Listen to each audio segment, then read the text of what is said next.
இந்த அடுத்து இந்த நடக்கும்போது 8 நம்ம 8 போடுறோம் இல்லையா, 7 8 9 8 அந்த 8 போடுற மாதிரி நம்ம நடந்தோம்னா உடம்புல எல்லா பாகமும் அசைவு ஏற்படும். அப்புறம் அப்படி நடந்துக்கின்னு அப்படி வந்துட்டு அப்படி போட்டால் உடம்புல எல்லா பாகமும் அசைவு ஏற்படும்.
ஓகே,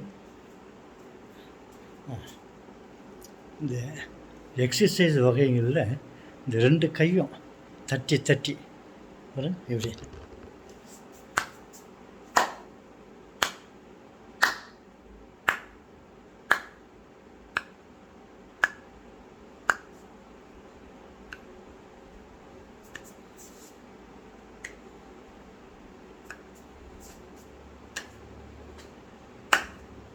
முக்கிய நோக்கம் என்ன, இந்த கையை 2 அடித்தாக்கா இந்த உடம்புல இருக்கிற நரம்புகள்லாம் அங்கே இருக்குது.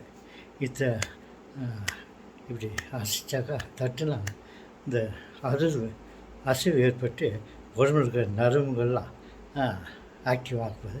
அதே மாதிரி தான் காலில் கூட இந்த கால் பாதத்தில் எல்லா நரம்பும் வந்து அங்கே சேர்றதாக சொல்கிறாங்க டாக்டர்ஸ்லாம். அதனால் அப்படி பண்ணும்போது உடலில் இருக்கிற எல்லா பாகத்தினுடைய நரம்புகளும் அங்கே வந்து இருக்குதான். ஹார்ட்டுக்கு, சைஸுக்கு, தலைக்கு, மற்ற எல்லா பாகத்துலேருந்தும் வந்துருக்கு. அதில் ஒன்றும் இப்படி பண்ணும்போது ஒவ்வொரு அசைவும் ஒவ்வொரு பாகத்துக்கும் அசைவு ஏற்பட்டால் உடம்புக்கு ஒரு நல்ல ஓட்டம் கிடைக்குது.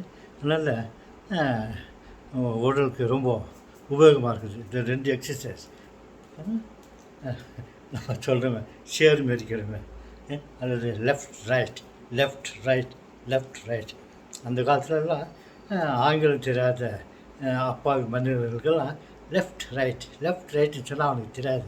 அதனால் ஒரு காலில் கயிறு கட்டி வச்சுருவாங்களாம், இன்னொரு கால் வெறும் காலாக இருக்குமா. அவங்கக்கிட்ட கயிறு கால் வெறும் கால் சொல்லுவாங்க. அது மாதிரி லெஃப்ட் ரைட் அப்படின்லாம் சொல்லுவாங்க. அந்த மாதிரி எல்லாம் ஒரு 10 நிமிஷம் 10 நிமிஷம் செய்தாக்கா உடம்புக்கு நல்ல ஆரோக்கியம் கிடைக்கும். முடிஞ்சால் நீங்கள் செய்து பார்க்குறீங்களா, கண்டினியூவாக செய்யுங்க, உங்களுக்கு நல்ல பலன் தெரியும். ஓகே, மீண்டும் அடுத்த வீடியோவில் சந்திப்போம்.